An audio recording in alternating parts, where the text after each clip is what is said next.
Salut à tous, c'est Florence, je vous retrouve pour ma deuxième review. Aujourd'hui je vous présente l'Oracle G de Gérard Barbier et je l'ai acheté dans la version l'officielle en coffret chez les éditions Trajectoire. Alors, donc ce jeu vous pouvez le trouver comme ça en coffret ou le jeu vendu simplement seul. Voilà, donc il y a à peu près une dizaine d'euros d'écart. Là, vous voyez, la version coffret m'a coûté 26 euros.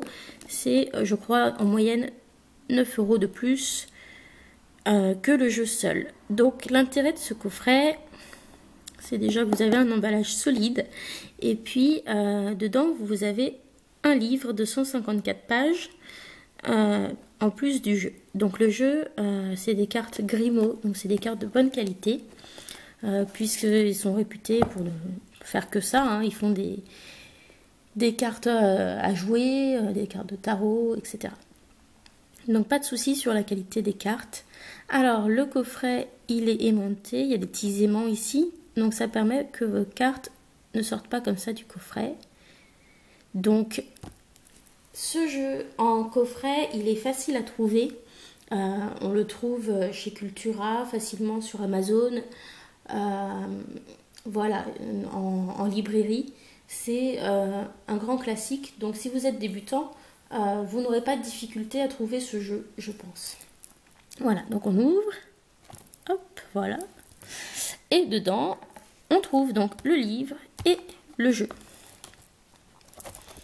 Donc, vous avez le livre, une carte de présentation qui ne sert pas lors des tirages et le jeu. Et tout ça est dans des compartiments, là on voit bien, et c'est un peu en velours au fond, donc voilà, ça c'est joli. Par contre, le petit inconvénient de ce coffret, c'est que il est encombrant. Donc bon, arranger chez vous ça va parce que le coffret est assez plat, mais si vous voulez l'emmener votre jeu avec vous, ça prend tout de suite plus de place. Donc ce que je vous conseille de faire, c'est de fabriquer ou d'acheter des petits sacs en tissu comme ça. Vous mettez votre jeu dedans et tout va bien. Ça prend moins de place. Alors je vous présente rapidement le livre. Donc vous avez les pages d'accueil, une petite introduction sur ce que c'est qu'un oracle, les quelques conseils avant de se tirer les cartes, donc par exemple se calmer, revenir dessus plus tard si on ne saisit pas tout de suite l'interprétation, enfin des choses comme ça. Les particularités, donc ici c'est que vous avez des cartes qui se lisent renversées. Donc quand c'est comme ça, dans les deux diagonales opposées de la carte, vous avez le numéro. Alors vous avez différentes cartes qui sont concernées et notamment des cartes personnages.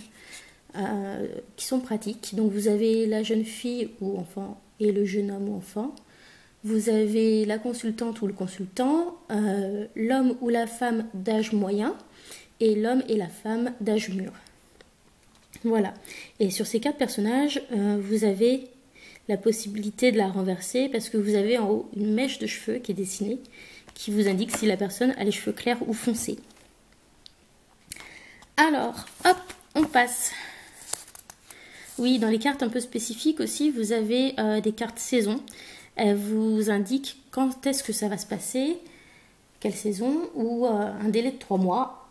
Mais elles ont aussi un sens qu'on peut utiliser pour l'interprétation si on ne s'en sert pas pour dater. Donc voilà, ça dépend de votre question. Alors, la suite, vous avez l'interprétation des cartes. Donc vous avez à gauche la carte et puis à droite la signification des cartes avec de temps en temps des associations. Hop, je passe tout ça, hein, vous avez pour chacune des cartes. Alors à la suite de ça, vous avez des exemples de tirage pour consulter l'oracle G. Alors il y a la méthode numérologique et le chiffre cosmique. J'ai essayé les deux. Je préfère quand même le chiffre cosmique à la numérologie, mais pour être franche, je les utilise quand même pas tellement. Ça n'a pas trop d'intérêt pour moi, puisque pour l'instant, je tire pas les cartes à des gens que je ne connais pas. Voilà. Après, si vous, ça vous convient, très bien. La méthode de la croix, donc qui est assez classique. Celle-là, je l'utilise. C'est très bien comme tirage. On peut recouvrir les cartes en plus pour avoir plus de précision. La méthode astrologique. Donc celle-là, elle est bien, mais elle prend beaucoup de place par contre sur la table. Et puis, j'ai un petit peu de mal à mémoriser l'ordre des tas, en fait, à quoi ils correspondent chacun des tas. Donc quand je fais ce tirage-là, je garde le petit livre à côté de moi. La méthode des 16, donc celle-là, je l'ai expérimentée, mais j'ai pas accroché. La méthode des 6, donc là, c'est un tirage par domaine. Donc, quand votre question concerne un domaine particulier. Donc, dans ce cas-là, vous irez mettre la carte de domaine ici au milieu. Donc, par exemple, pour la santé, c'est le rat. Pour le travail, c'est les outils. Pour une question affective, c'est les deux cœurs. La famille, c'est le foyer, donc le feu, là. Question financière, la carte de l'argent. Pour une question de justice, la carte de la justice. Par rapport à des examens, les papiers. Enfin, voilà, on peut imaginer d'autres choses. On peut aussi mettre d'autres cartes, hein, ça dépend de votre question. Voilà, donc ce tirage, je l'aime beaucoup. Je trouve qu'il fonctionne bien. Et puis, à la fin, vous avez une table des matières pour retrouver les choses dans le livre, puisqu'il fait quand même 154 pages. C'est pas mal. Alors, est-ce que ça vaut le coup d'acheter le livre séparément et le jeu séparément? Non, puisque ça vous reviendra plus cher que de l'acheter en coffret. Après, est-ce que ça vaut le coup d'acheter le coffret? Oui et non, ça dépend de votre situation. Si vous connaissez déjà l'oracle G, que vous l'avez déjà utilisé, ça ne vaut pas le coup, puisque vous le connaissez.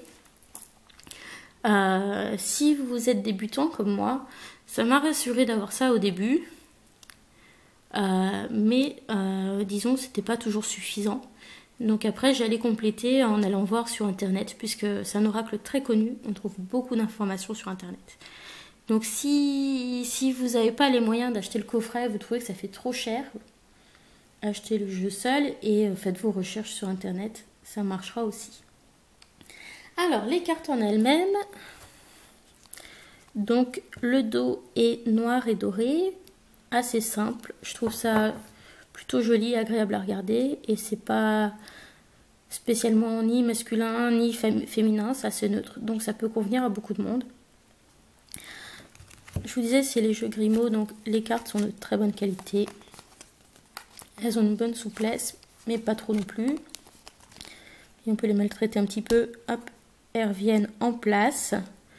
Le papier, le carton ne s'abîme pas, les coins ne s'abîment pas non plus, c'est de la bonne qualité vraiment.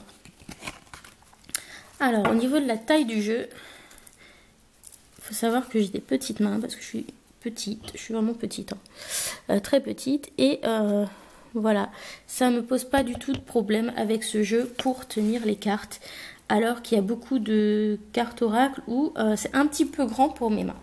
Mais là, aucun souci, franchement, c'est top. Alors, je vous présente les cartes maintenant. On va les regarder. Alors, la dame d'âge mûr. Alors, ça, c'est une carte qui se lit dans les deux sens, vous voyez, puisqu'on a un numéro 15 ici, un numéro 15 à l'envers ici. Donc, selon le sens, l'interprétation à faire est différente. L'homme mûr.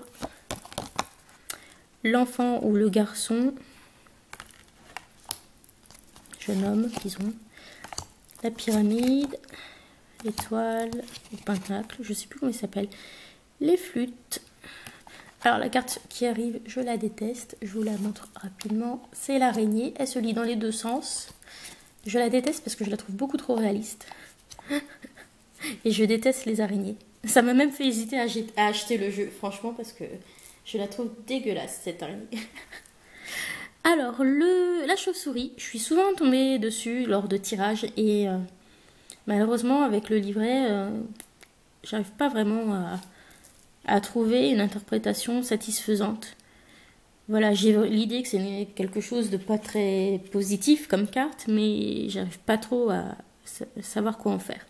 Donc à la limite, si vous pouvez mettre en commentaire des choses sur cette carte, ce serait bien.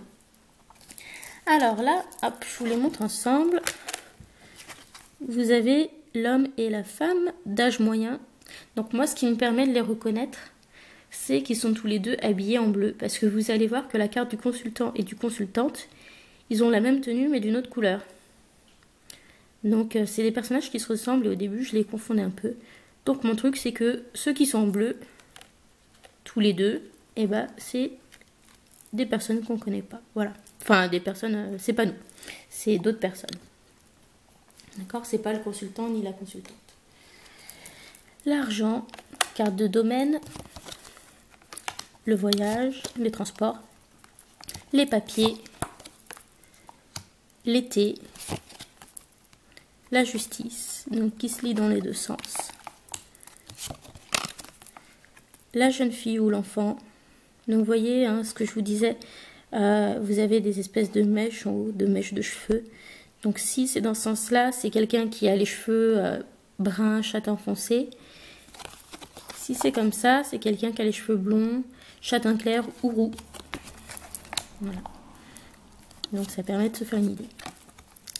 Les cœurs, donc carte de domaine sentimental, le poignard qui se lit dans les deux sens, ou l'épée, je sais plus. Voilà. Les outils, c'est la carte du travail, domaine du travail. La croix, on n'aime pas trop tomber dessus parce que c'est généralement négatif dans ce jeu. La flûte brisée, celle-là je l'ai souvent eue lors de tirage lorsque ça tournait en ma défaveur, on va dire, ce que je demandais comme question. Et bon, c'était pas marqué dans le livret spécialement, mais voilà, ça a été vraiment très précis au niveau des tirages. Et c'est vrai que voilà, il faut le pratiquer pour aussi après adapter à soi, à ses questions, les cartes. Mais franchement, c'est très précis au niveau des réponses comme oracle. La chance ou les chiffres, le parchemin. Donc ça, c'est le foyer. Donc c'est la carte de la famille. L'automne. Le printemps. La route, celle-ci, elle se lit dans les deux sens. Et le sens le plus grave, c'est celui-ci. C'est pas une bonne carte à tirer. Le soleil, la meilleure carte du jeu. Le cadeau. Alors celui-ci, c'est un cadeau ou un don. Quelque chose qu'on reçoit. C'est pas forcément un cadeau matériel, hein, mais il peut se lire dans deux sens. Donc dans ce sens-là, c'est vous qui recevez quelque chose. Donc moi, j'imagine défaire le ruban pour me rappeler que c'est moi qui le reçois dans ce sens-là. Et puis dans celui-là, je l'offre et c'est quelqu'un d'autre qui va pouvoir ouvrir le cadeau. Voilà, ça c'est pour m'en souvenir. La rose, la pensée, la consultante. Donc vous voyez, c'est la même tenue, la même forme que la femme d'âge moyen de tout à l'heure, sauf qu'elle est en rouge. Et puis je vais essayer de vous retrouver le consultant pour le mettre à côté. Voilà. Hop, le consultant ou l'homme le plus proche de la consultante. Donc vous voyez, là ce coup-ci, ils n'ont pas la même couleur de vêtements par contre, par rapport à tout à l'heure. Donc je me souviens du coup que les deux qui sont de la même catégorie d'âge et qui ne sont pas le consultant ou la consultante, bah, ce sont ceux qui sont en bleu. Voilà. Le lion, le stéthoscope, la transformation, l'écureuil, l'hôpital. Donc ça indique que vous allez avoir des soins médicaux, donc plus ou moins graves selon le sens. La carte de la santé. Donc dans ce sens-là, les problèmes sont plus graves. C'est une des cartes de domaine. Alors dessus, on voit bien l'aspect du jeu en fait. Ça rend bien la caméra là. On voit que c'est crayonné au crayon de couleur. C'est vraiment l'aspect du jeu. Et j'aime pas trop cet aspect visuel là. J'aurais préféré que les couleurs soient plus uniformes, qu'on n'ait plus trop ce grain de crayon de couleur dessus. Mais bon. Après, par contre, j'aime bien le côté simple des cartes, où il n'y a pas trop de symboles qui viennent vous distraire. Du coup, pour l'interprétation, quand on est débutant, c'est quand même plus simple. Le serpent, le chien, l'oiseau, la cigogne, donc qui se lit dans les deux sens. Donc là, c'est une naissance ou une grossesse qui se passe bien. Là, ça se passe moins bien, c'est plus difficile. Et c'est aussi le renouveau ou quelque chose qui commence. Hein. C'est pas seulement dans la naissance physique. C'est aussi dans un sens métaphorique. Le désert, le coquillage, l'éléphant, la bougie. Donc ça, c'est l'illustration qu'on retrouve si vous achetez le jeu sans le coffret. Donc le jeu vendu seul est dans une petite boîte en carton. Et ça, c'est la carte qui illustre le paquet. Les choix, le cœur partagé, le lynx, l'hiver, l'escargot et la campagne. Donc voilà, j'espère que cette review vous aura intéressé. Je trouve vraiment que c'est un jeu qui vaut le coup. Je ne regrette pas de l'avoir acheté parce que c'est celui qui a été le plus précis pour répondre à mes questions. Que vous soyez débutant ou expérimenté, c'est un jeu que vous arriverez, je pense, quand même à interpréter. C'est vraiment quelque chose qui fonctionne bien, qui peut répondre à tout un tas de questions. Et en ça, je trouve qu'il est bien fait et je pense que c'est ce qui explique son succès parce que c'est un des jeux les plus connus quand même. Donc voilà, si vous êtes débutant, c'est bien aussi d'avoir des jeux comme ça qui sont connus et très utilisés. Parce que si vous bloquez sur une carte, ben, vous trouverez plus facilement de l'aide pour expliquer les cartes que vous ne comprenez pas par rapport à un jeu qui serait moins connu. Donc voilà, je vous souhaite à tous une très bonne journée, j'espère que vous avez apprécié. La prochaine fois, je vous présenterai l'oracle de Gaïa de Tony Carmine Salerno. Et je vous souhaite à tous une très bonne journée. Bisous, laissez-moi des commentaires si vous avez aimé la vidéo.